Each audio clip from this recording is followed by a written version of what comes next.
Hi viewers. ఈరోజు నేను సున్నుండలు కొంచెం డిఫరెంట్గా ట్రై చేశాను. మంచి హెల్తీవన్నీ వేసి. సో అందుకనే వీడియో అప్లోడ్ చేసిన. నేను ఇందులో ఏమేమి వేసానో చెప్తున్నాను. మినపప్పు, బాదం, కాజు అండ్ డ్రై డేట్స్ అండ్ బెల్లం. జనరల్గా బాదం తొక్క తినకూడదు అంటారు కదా, అందుకనేసి నేను ఇది చాలా ఈజీ వేలో ఎలా తీయాలో చెప్తున్నా. బాగా వేడివేడి నీళ్ళల్లో జస్ట్ బాదం వేసేసి ఒక 2 మినిట్స్ ఉంచితే చూపించాను కదా ఎలా వచ్చినాయో, తొక్కలు అలా వచ్చినాయి. ఇప్పుడు ఆ బాదంని నేను ఫ్రై చేస్తున్నాను అనమాట. ఫ్రై చేశాను ఆల్రెడీ. మినపప్పు ఫ్రై చేసి పెట్టుకున్నా అండ్ కాజు కూడా లైట్గా ఫ్రై చేసి పెట్టాను అండ్ డ్రై డేట్స్ తీసుకున్నాను. ఇక్కడ చూస్తున్నారు కదా, డ్రై డేట్స్, మినపప్పు, కాజు, బాదం. ఈసారి మినప గుళ్ళు తీసుకోలేదు, ఎందుకంటే లోపల కొంచెం సరిగ్గా ఏగట్లేదు. సో స్ప్లిట్ ఊరద్దాలు తీసుకున్నా. ఇప్పుడు నేను బెల్లం, ఇది ఆర్గానిక్ బెల్లం.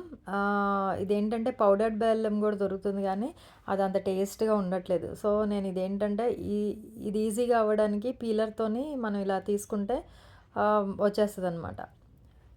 సో చూసారు కదా. సో ఇది ఆల్రెడీ డేట్స్ వేసాను కాబట్టి ఇది మిక్సీలో వేసేసుకున్నాను కదా మొత్తం పౌడరు. అది ఆల్రెడీ కొంచెం స్వీట్గానే ఉంది, ఎందుకంటే డేట్స్ వేసుకున్నా కదా. సో దాన్ని బట్టి చూసుకుంటూ ఈ బెల్లం కలుపుకోవాలి. ఇప్పుడు ఆవు నెయ్యి తీసుకున్నాను నేను, ఇంకొన్ని బెల్లం తీసుకున్నా అండ్ పౌడర్. ఇప్పుడు ఈ 3 చూసుకుంటా కలిపేసుకుని సున్నుండలా చేసుకోవచ్చు.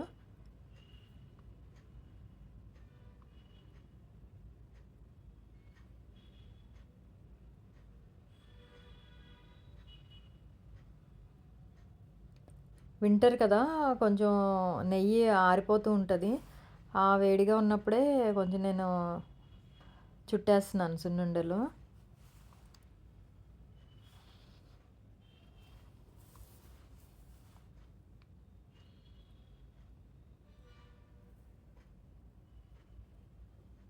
ఇవైతే చాలా టేస్టీగా ఉన్నాయి, మీరు ట్రై చేసి చూడండి.